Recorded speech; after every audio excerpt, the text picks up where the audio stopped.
Hey guys, I know it's been months since our last video, but we're back.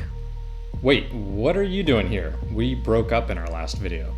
Yeah, well, we're just so passionately in love, nothing could hold us apart. But now we want to continue our story and share the adventure with you. Yeah, I gave up giving up on you, babe. Okay, so in the meantime, I got the business up and running, 360 days a year of management, and it was going steady. So steady that Peter wanted to make it more insane in his life to find the boat of his dreams because he can never be happy with the boat that he has. So I was excited too because I got quite nauseous on Sharky, and so I wanted a bigger boat. And we're excited to show you how we started looking for the boat of our dreams. So the thing is, we all have our different requirements for what we want in a boat. In the past few years, as I knew I was growing out of Sharky, my 23-foot O'Day, I looked at tons of boats and almost bought many of them. I didn't even realize how many I looked at until I started actually writing them down. So here are the ones that I remember. A Cal 29 in Petaluma, O'Day 322 in Santa Cruz, San Juan 28 in Berkeley, Unknown 33-footer in Alameda, a beautiful wooden Atkins Ingrid Ketch in Sausalito, 36-foot Islander in Sausalito, Cal 31, Berkeley, Newport 30, Erickson 35, Mark 3, Erickson 27, Columbia 34, Contest 30, Bristol 30, Farallon 29, Pearson 323, another O'Day 322, Hunter 37.5, Beneteau 361, Catalina 36 Mark II, Freedom 4040, Sun Odyssey 36, and a Hunter Legend 40.5. So after looking at all of these boats, and now in the year 2021, I was closer than ever to being able to afford a larger sailboat and planning some real voyages. That leads me to my list of requirements for my next boat. Number 1, I need a strong boat. I don't need a metal one or something crazy like Skip Novak's Expedition yacht, as cool as they are. Just as well, since my budget was a fraction of what would be required for that anyways, but I want to be able to sail down the coast to Hawaii and to the South Pacific at least. I'm not preparing to do something like a figure 8 voyage, circumnavigation, non-stop, or the Southern Ocean, but I do want a boat that can go long distance cruising comfortably and safely. I would love to go around the world, but I'm also factoring in my ability to strengthen production boats for these types of voyages. Number 2, it has to be a decent performer. I've seen the big cruisy boats and I've been stuck fighting currents going upwind more times than I can count and not going anywhere. So performance under sail is important to me. Number 3, shallow draft. This one doesn't seem as popular, at least online. I always hear that if you're on the West Coast, you don't need a shoal draft boat. But I know I'll be sailing a lot in the San Francisco Bay, and wait a second, the bay isn't actually a bay at all. It's an estuary. The average depth is 14 feet, which means that much of it is significantly shallower than that. Tamales Bay nearby, for example, has a bar closer to 6 feet. It was very common for me to sail in under 5 feet in Sharky, and while that obviously wouldn't be something I'd continue to do with a larger boat, I wanted to limit draft to about 5 feet or less. This alone was the number 1 reason why it took me years to find my second boat, as it severely limited my choices. And I have to admit that I do have dreams of, sailing up to some island as well, and I just love being able to anchor closer to land and in areas that other people aren't anchoring. Okay, now we get into layout requirements. Amber and I were doing great at that time, and I knew I wanted her on board. One conversation I'll always remember was with a principal of a school who lived on an aluminum boat in Sausalito, prepping to sail the Northwest Passage with his wife. He told me I might be okay sailing on an old 30-foot boat around the world, but my girlfriend probably wouldn't be. But here's the thing. how many times have you heard the story of the husband who wants to cruise and the wife doesn't? But the thing is, 99 to 100% of people will go on a boat if it's big enough. If it's a cruise ship, sure, they'll go on it. I knew that theoretically, if I lost my job and earning income potential, I would sail my 23-foot boat down to Mexico anyways, but I wouldn't expect company. So that leads me to number 4. I knew that I wanted a big boat. But more than that, I wanted something comfortable, not cave-like, and spacious. I wanted a boat that inspired me inside and out. And another more random point, but one that was super important to me, that I found lacking in many boats, I need to be able to lay down in the cockpit. I can in my 23-foot O'Day, so why can't I in many of the 30-plus foot boats? That seems crazy to me. Also, many 1970s and 80s boats, of course, are strong and cheap, but the whole berth and the galley thing for me is a veto.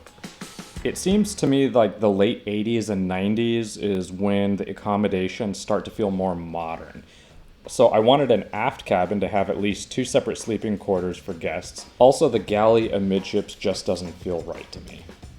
So that summarizes the major things that I was looking for with respects to accommodations. So that brings me to lastly, number 5, cost and size. What size did I want? Well, that's easy, as big as I can afford.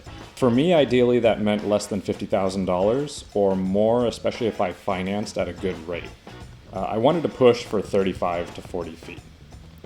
So I developed a short list of boats, and then, well, as I mentioned, I looked at infinity boats. Most of the boats didn't really have that je ne sais quoi or something special, and they didn't really grab me. The exceptions were the O'Day 322 and the Hunter 37.5. I almost pulled the trigger on both of them, but they both had the tiniest cockpits, and I just knew that I would end up being unhappy with how cramped that would be down the line. I'd also read a lot of Hunter bashing online. Boy, should I get into that subject? Maybe in another video. But the long story short on that, if someone bashes a Hunter and doesn't include the year and model, then I would toss that opinion away as uneducated bias.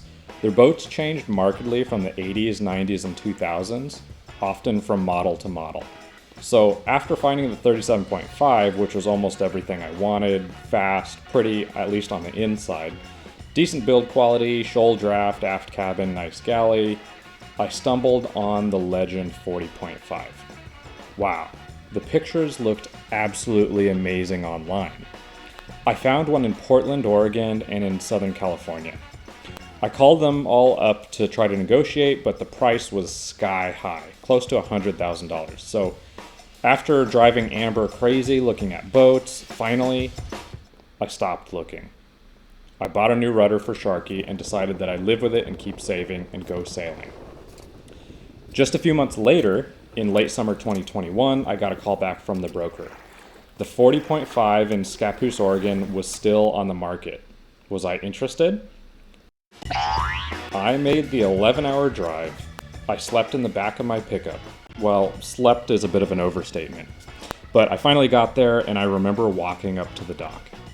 It was a gorgeous day. Mother Nature was on my side, or maybe the side of the broker. All right, so here we have a 93 Hunter 40.5. The boat looked great, especially for its age. 1993. It was on a river, freshwater boat. I laid down in the cockpit. I could fit. And then I went below. I was absolutely blown away. The word kept going through my head. This thing is a yacht. I wish Amber could have been there. I knew she would have loved it as well. I sent her a message and was trying my best to act nonplussed in front of the broker. Feels quite spacious down here, certainly compared to a 36. Every panel I removed showed no sign of damage or stress. No cracks, no soft decks, no leaks, no mold smell, no corrosion. The boat lived on a freshwater river. The seller called the broker while I was still there. I knew he wanted to sell. I told the broker that I was concerned with a delivery situation, the Columbia Bar, the graveyard of the Pacific and all. And due to that, I could only justify about $25 less than he was asking for, or $70,000. He said he would forward me the papers to put in an official offer. Yeah, a lot more than I wanted to spend, but there was also very little in this price range. And this was in the middle of COVID when prices were sky high. But sometimes, just like this boat did, something inspires you to make it happen one way or another. So I drove the 11 hours back to California. All right, let's do a little video log. I just went to see this Hunter 40.5 sailboat, 1993. And wow, this thing was just so beautiful. The interior, the exterior was quite good. It was very solid. What it really made me realize is that, I've been looking at these like 32-foot boats and even a 36-foot boat, which is quite nice. And I would still like to see a Catalina 36 Mark II. But this is just a boat that I'm just like, yes, absolutely.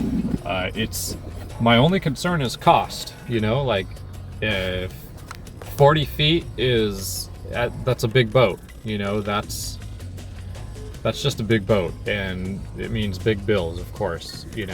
It'd be closer to 6-7 plus hundred, closer to San Francisco. I don't know if I could keep it on a mooring ball. I have to check the haul out costs. Just costs to fix anything, are expensive. Look at this, how beautiful this is. It's not like I have a ton of money. Like this would be by a long shot my biggest money sink. So I just have to, really make sure I understand the costs for all of it. And if I'm comfortable, plus, that's the biggest one. The second biggest one, which is still big, is like I have to get it down from essentially Portland area all the way to San Francisco. And that took me well over 10 hours at 70 miles an hour. So that's gonna be a long journey at 7 miles an hour, and I'll be happy to do it, but it's kind of like, holy shit, am I gonna really do this now? So that's where I'm at. It's just an incredibly beautiful boat in an incredibly beautiful area, and let's see. They originally listed it at 92.5. Then I basically said that, I'm interested, but I'd want to make an offer on it, like a lower offer. Then they raised it to 95, and I was like, okay, good luck. You're in the middle of nowhere, Oregon, selling a 1993, almost 30-year-old boat for almost 100 grand. So, anyways, I told him that, look, if you wanted to sell it to me for 70 grand, then I would look to push through all the barriers to make this happen. If it's more than that, then I might be interested, but like, I'd really want to kind of parse out all the little details and blah, blah, blah, so that's where I'm at. So again, we will see, but all of a sudden, after dreaming about, doing something on a boat for about 20 years, all of a sudden it's like, wow, I might get the boat of my dreams, and I might get it like over 1,000 miles away from where I need to store it, and I might need to do a crazy voyage to get it where I need to store it. So all right, we'll see. And today is October 1st, 2021. Many adventures await.